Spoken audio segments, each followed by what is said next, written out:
partager avec vous une parole de rafraîchissement. Et le titre de cette parole de rafraîchissement, c'est « Sois glorifié au travers de ma vie ». De façon générale, les gens regardent notre apparence et nos faiblesses et ils nous jugent par rapport à cela. Mais gloire soit rendue à Dieu parce que notre Dieu ne fonctionne pas ainsi. Lisons ensemble le livre de 1 Corinthiens 1, versets 27 à 29. Et je lis la parole de Dieu. Mais Dieu a choisi les choses folles du monde pour confondre les sages.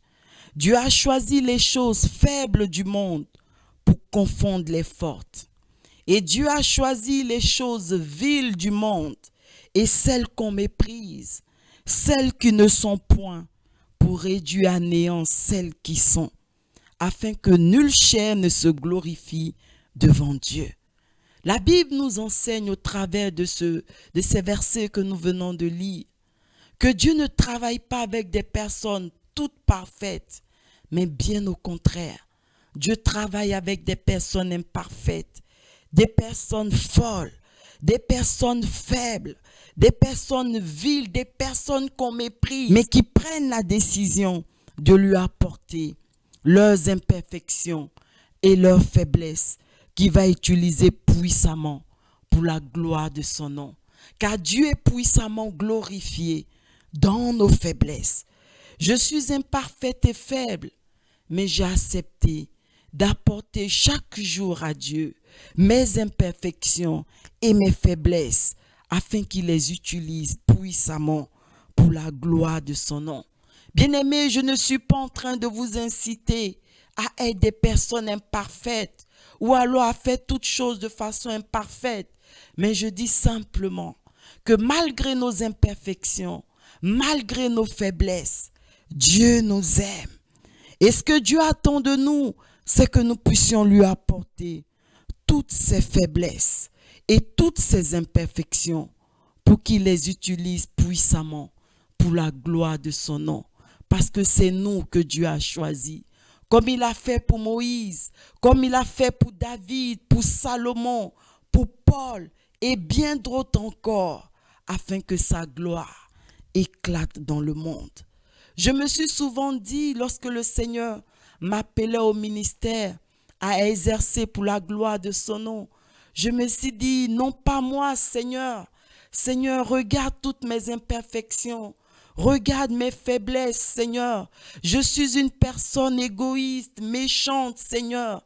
Mais Dieu m'a fait comprendre que malgré ces imperfections, malgré l'état de mon cœur, il m'aimait et qu'il était prêt à agir dans ma vie et dans mon cœur si je lui apportais toutes ces imperfections et toutes ces faiblesses pour la gloire de son nom.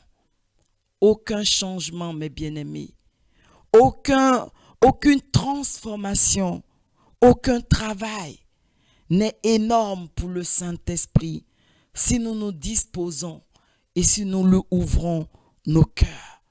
Vous ne pouvez pas imaginer tout ce qu'il y avait à faire comme travail dans ma vie et dans mon cœur, mais le Seigneur l'a fait. Et aujourd'hui, Dieu veut continuer à agir dans la vie de chacun d'entre nous.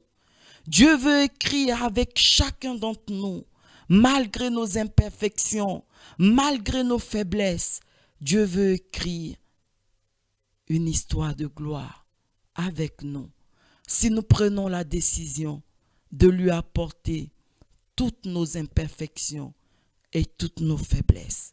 Oui, Seigneur, tu as choisi les choses folles du monde pour confondre les sages.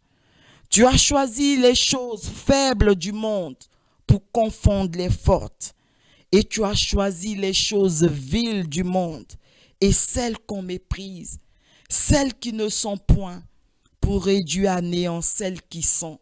Oui, Seigneur, tu as choisi chacun d'entre nous afin que ta gloire éclate, Seigneur, sur la terre.